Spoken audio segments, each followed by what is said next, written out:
నమస్కారం, నా పేరు Srinivas. Welcome to my channel. రాష్ట్ర ప్రభుత్వం ఇప్పుడే కొత్త సర్క్యులర్ రిలీజ్ చేసింది.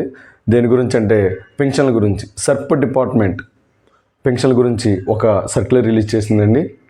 మనం కిందటి వీడియోలో చెప్పినట్టుగానే 3 monthsకి ఒకసారి పెన్షన్ తీసుకోవచ్చు అనే విషయాన్ని గవర్నమెంట్ పరిగణలో తీసుకుంటుందని చెప్పాము. ఈరోజు ఆ విషయాన్ని క్లారిఫై చేస్తూ ఒక సర్క్యులర్ రిలీజ్ చేసిందండి. సో ఆ యొక్క సర్క్యులర్ ఏంటి, దాంట్లో ఉన్న విషయాలు ఏంటి, అందులో నెల నెలా తీసుకున్న పెన్షన్దారులకు వచ్చే లాభం ఏంటి, సో ఇలాంటి విషయాలన్నీ తెలుసుకుందాం. సో ఇలాంటి మోర్ వీడియోస్ కోసం, అప్డేట్ కోసం మీ యొక్క ఛానల్ లైక్ చేయండి, షేర్ చేయండి, సబ్స్క్రైబ్ చేయండి.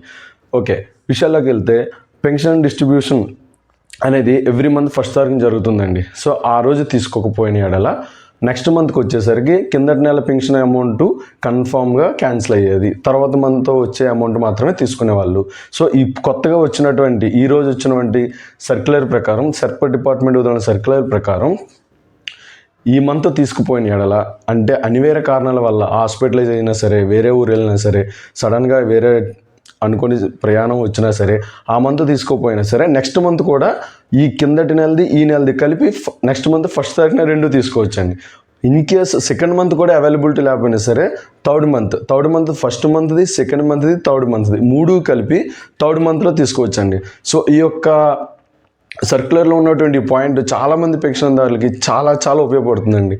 ఎందుకంటే ఇంతవరకు ప్రభుత్వ అధికారులైనటువంటి సచివాలయ ఉద్యోగులు అవని, ఇతర శాఖల అధికారులు అవని కానీ ప్రతి నెల ఫస్ట్ తారీఖున పెన్షన్లు ఇచ్చేటప్పుడు ఊర్లో లేని వాళ్ళు, అంటే గవర్నమెంట్ హాస్పిటల్ ఉన్న వాళ్ళు ఇవ్వడానికి చాలా వేరే ప్రయాసాలు పడి వెళ్ళే వాళ్ళం, వాళ్ళు కూడా ఆశగా ఎదురు చూసేవాళ్ళు.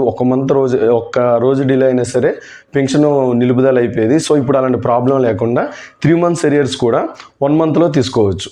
సో ఈ యొక్క అవకాశాన్ని ప్రతి ఒక్క పెన్షన్దారుడు తన యొక్క సిచ్యువేషన్ బట్టి ఈ యొక్క అవకాశాన్ని ఉపయోగించుకోవాల్సిందని కోరుకుంటున్నామండి.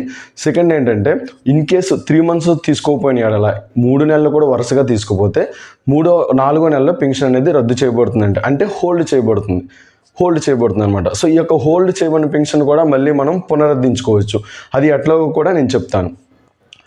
మీ సచివాలయ పరిధిలో ఉన్నటువంటి వెల్ఫేర్ అసిస్టెంట్కి మీ యొక్క రిక్వెస్ట్ పెడితే, అంటే వరుసగా 3 నెలలు నేను తీసుకోలేకపోయాను, వేరే ఊర్లో ఉన్నాను, లేదంటే హాస్పిటలైజ్ అయ్యాను, వేరే కారణాల వల్ల 3 నెలలు తీసుకోలేదని మీ యొక్క అర్జీని పెడితే వాళ్ళు రోల్ బ్యాక్ చేస్తారు. పెన్షన్ అనేది కొత్తగా అప్లికేషన్ ఏం పెట్టుకోకుండా రోల్ బ్యాక్ చేస్తారనమాట. హోల్డ్ చేసిన పెన్షన్ని రోల్ బ్యాక్ చేసి మళ్ళీ పెన్షన్ని పునరుద్ధరించి ఎప్పట్లానే మీ యొక్క పెన్షన్ అమౌంట్ అనేది ఎవ్రీ మంత్ ఫస్ట్ తారీఖున ఇవ్వడానికి కూడా సూచనలు చేస్తున్నాయి అనమాట. సో ఈరోజు వచ్చిన సర్ప్ డిపార్ట్మెంట్ నుండి వచ్చిన పెన్షన్ సర్క్యులర్లో ఈ యొక్క ముఖ్యమైన 2 పాయింట్లు కూడా చాలా వివరంగా చెప్పారండి.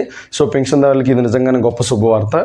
సో ఇలాంటి మోర్ అప్డేట్ కోసం, వీడియోస్ కోసం మీ ఛానల్ లైక్ చేయండి, షేర్ చేయండి, సబ్స్క్రైబ్ చేయండి. నమస్కారం.